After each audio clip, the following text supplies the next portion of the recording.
Hi, my name is Ruth, and somebody asked me to show them how to do something or tell them how to do something, and I figured the best way to tell somebody how to do something is to show them.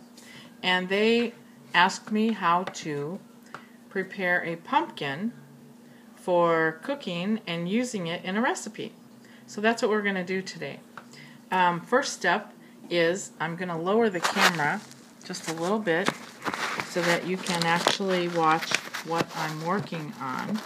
And bear with me, I'm trying to make this stand up. Alright, and so I started cutting the pumpkin, and what I've done is I've cut it most of the way, hoping that I could then just pull it off as we got the camera rolling. And this is the same thing that you do when you're going to carve a jack-o'-lantern out of a pumpkin. So we're just going to take as much of this meaty part here and cut it up and put it in a pot, and we're going to cook it. So basically I'm going to do that now, and I don't see a pause button, so you're going to have to kind of watch me do this whole thing. So I'll do it as quickly as I can. And what I found is you just want to cut it up into somewhat small pieces, not too small, because after you get done, then you're going to peel off the skin. I don't do it ahead of time. It's just less work to do it after you've cooked it, because it tends to loosen it a little bit. And I'm trying to do this in a safe manner, but it's not really working out. And I have very sharp knives, so there we go. Now all of these seeds are yummy for roasting, so don't go throwing them away. Just scrape out as much as you can until you get it about like that. And then I cut the pieces in pieces about this size. Alright? And I'm going to put them in this big Dutch oven here. And once I get all the pieces in, I'll put water in it. You know what works really well to scoop out these seeds is a spoon. I don't know why I didn't think of it, and it's a lot safer.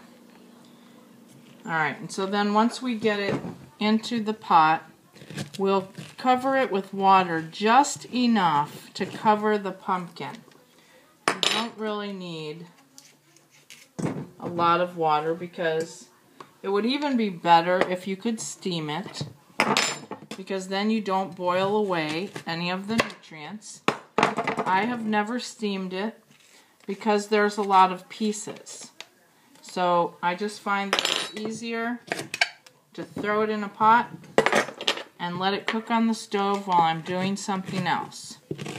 So you can see this really doesn't take a lot of time, and it doesn't really take a lot of effort either. I hope that you can see what I'm doing when I have it down on the counter. But basically I'm just scraping these seeds out. I don't even care if it doesn't get all of the pulpy stuff. And I just cut the piece in half. I got one more piece here.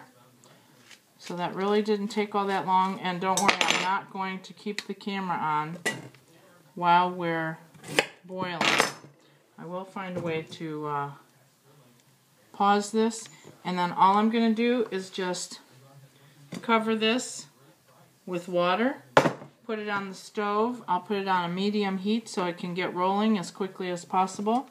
And then I'm going to take these seeds. Look how many seeds there are. There's tons and tons of seeds here.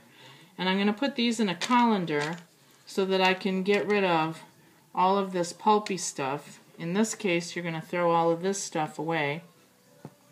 But and then spread it out. Now, if you have any big chunks of meat, take it and throw it in your pot, because that's good stuff. That's the stuff that canned pumpkin is made of. Not the stringy stuff, just the hard white meaty stuff. So this here is a bunch of trash. Anyway, throw these all in a single layer on a cookie sheet or a baking sheet. Salt them lightly, and then roast them in the oven until they seem like they're just about starting to turn golden brown. You don't want them to get past golden because then that would qualify as being burnt. But they're very good. You can use all kinds of seasonings on them. Don't have to just have salt. You could put any type of garlic powder. You could put cayenne pepper if you like hot stuff. I've found steak seasoning to give them a lot of flavor. You could put any kind of seasoning on it that you like. Whatever you typically season your steaks with, you could put that on there. Now we can also cut up the lid. I call it the lid. So I'm just taking all of the seeds out because there's a lot of good meat here. See, now we've got nice big chunks. And then after we've cooked it, what you're going to do is this stuff will be a lot easier to peel off. You should be able to basically just kind of go like this and peel it off. You know, you don't have to use a sharp knife, just a butter knife of some sort. But that's the idea, is just to get as little amount of the peel off as possible, leaving as much of the meat inside. Drain it really well, get rid of all the water. Let it even sit in the colander for a little while so that you're sure you've got as much water out of it as you can. And then I find that if you then cut these pieces up one more time in half, and then throw them into either a food processor or a blender, then you can start blending it into more of a mushy stuff that will resemble what you buy in a can. After you've gotten it blended so that it's somewhat smooth, put it in a strainer, not a colander, but a strainer, so that you can strain some more of the water out, this kind of strainer. Okay, so you'll have just a big like lumps of pumpkin pack, and that's basically what you get in the can at the store.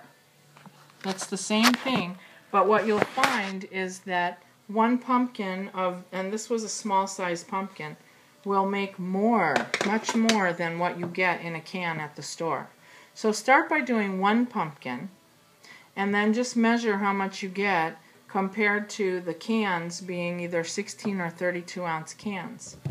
And you can put it in your refrigerator, and you can put it into soups. You could make pumpkin butter out of it. You could make pumpkin pie, pumpkin bars, pumpkin cookies.